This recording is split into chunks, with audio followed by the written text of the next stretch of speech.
Man, is Carson Wentz going to get traded today? Few moments later. I mean, he got to be traded. 1 hour later.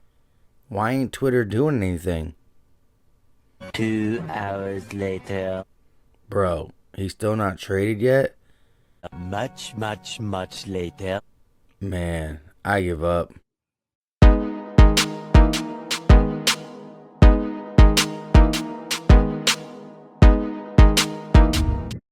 What is going on, everybody? I go by Philly Mike, and this is the Philly Talk Podcast. And today we will be discussing some more of the trade rumors when it comes to Carson Wentz. I know. Don't all kill me at once. Don't turn the video off. This is something that we have to discuss because going forward with Carson Wentz or going forward with Jalen Hurts is a big decision that can change this franchise for the good or for the bad. And we're going to talk about that. And we're also going to talk about the last addition to the coaching staff, which now we are 100%. Nick Sirianni got his staff. He knows who he's going to be rocking with for 2021. He just doesn't know what quarterback. So let's get into all that. But before we do that, if you are new to the channel, make sure you hit that subscribe button. And if you haven't done it, turn post notifications on so you know when I go live or drop some content. Appreciate you guys 100%. And do your boy a favor. Smash that like button. Pushes this content out. Let's see if we can get this over 200 likes. Greatly appreciated. With all that being said, let's jump into today's topic. And we're going to start with Carson Wentz. Like I said, you got the team trade Carson. You got the team keep Carson. And a lot of people just saying, what is going on?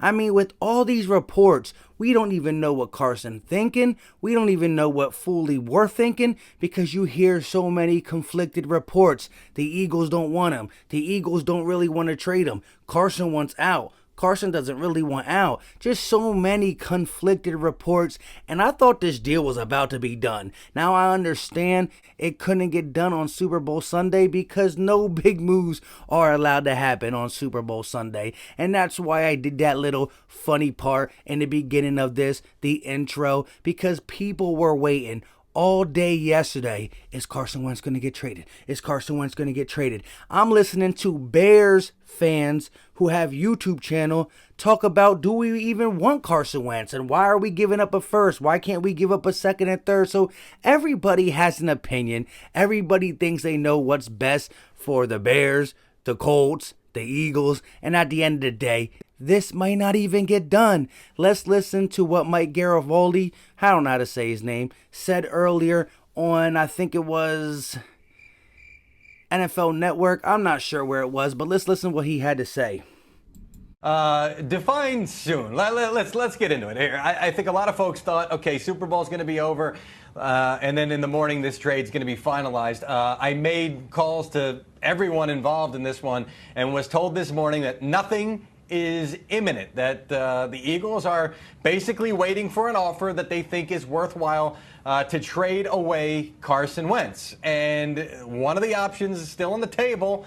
I don't think this is likely, but one of the options still on the table is they don't get an offer that they deem worthy, and they say, okay, Carson Wentz, report to training camp. I believe in the end he is going to be traded, and they will get an offer that will make them part with Wentz. I still can't see a path for him to come back to the Eagles. I said on WIP Radio in Philly last week I was 50-50, but then when I was on with them, I said I'm officially at 51-49. He's getting traded, and I don't think I'm coming back to 50-50. So I am almost now 100% sure that he is eventually going to get traded, but it may not be as quick as some folks think here. The Bears and the Colts are amongst the teams involved. I am told that there are more teams involved, and I will also tell you that the Bears and Colts have other quarterbacks that they are keeping an eye on. So a lot of moving parts, a lot of chess, a lot of poker being played here. I can't really put you on a time frame here. I think he gets traded. I can't tell you how quickly, but it could be relatively quickly. Wow, what did we actually learn? He pretty much said, he's going to get traded. But then he came back and said 51% trade, 49% stay. That doesn't seem convincing. And you heard what he said about the Eagles wanting what they want. If they don't get an offer that is close to what they want, which they're pretty much asking for a big price, they want to be the Matthew Stafford rather than being the Jared Goff. And they want a steep price. And they said if they don't get the steep price, they're okay with saying report to training camp and play. How will that work? Then you got Jalen Hurts, Carson Wentz, the drama continues, the media blows it up, and how do we get back to this spot? I mean, Adam Schefter said it's going to happen. It's just a matter of who, when, and where. Everybody's been reporting it like he's already packing his bags. How could he hear that, see that, and come back and play for a city that pretty much already said goodbye to him? I mean, the relationship has to be 100% fractured at this point, and we don't know. He hasn't said nothing in the media. He hasn't tweeted nothing. Shout out to him for just being able to stay quiet, because I couldn't do it. I would have had to say something. And like I said on my live stream, he doesn't have to talk to the media who's slandering him, but a little tweet to Philly would go a long way, especially to the people who are 50-50 about letting him go or keeping him. As we all saw in the Super Bowl, Patrick Mahomes' offensive line looks bad and he looks average. And again, I'm not comparing it fully to Carson Wentz because the talent is different. Pat Mahomes is better than Carson Wentz right now. That is 100% an easy thing to say. No doubt about it. But what I'm saying is Carson Wentz struggled when the pocket was good. So he had his own problems he had to fix.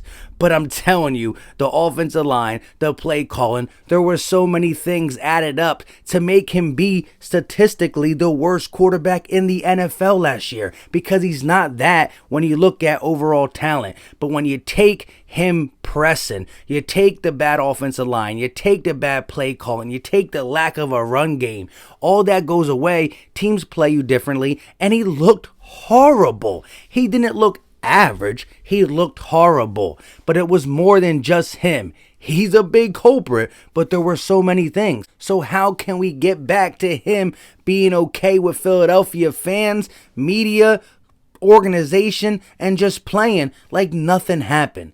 I don't understand how we get to that, and that makes us look more like fools when it comes to the organization. You don't go this far deep with the reporting, with the tug of war, with letting anything leak out the way they have been letting it leak out, to just be like, well, never mind. We're not going to trade him. We value him way too much. Obviously you don't, because you're trying to trade him. So if this trade don't get done now, it just makes us look even worse at this point. And I don't know what else to say about that. I will say this. It did come out on Twitter today. I forgot who exactly reported it. Don't even know if it's true anymore. But Carson Wentz did talk to Jeff Lurie. He also talked to Nick Sirianni. There's just one person he does not want to talk to, and that is Howie Roseman, the guy who drafted a quarterback instead of getting him something on the defensive side or the offensive side to help him. The guy that went all in to try to get us back in the Super Bowl, but did it the wrong way. A guy who has been reported when it comes to Malcolm Jenkins, and I don't hold this man's words seriously, but even Orlando Scandrick. I mean, both these guys were talking about how much Howie Roseman is a little bit of a weasel. I mean, Zach Ertz put his deal restructured multiple times. It is his time to get paid, but the way Howie Roseman mismanaged the cap, sorry, Zach Ertz, we're going to have to let you go now. And I understand it's a business, but Howie Roseman has a crazy way to go about it, according to all these reports. And I still will give him credit for the Super Bowl in 2017-18 season.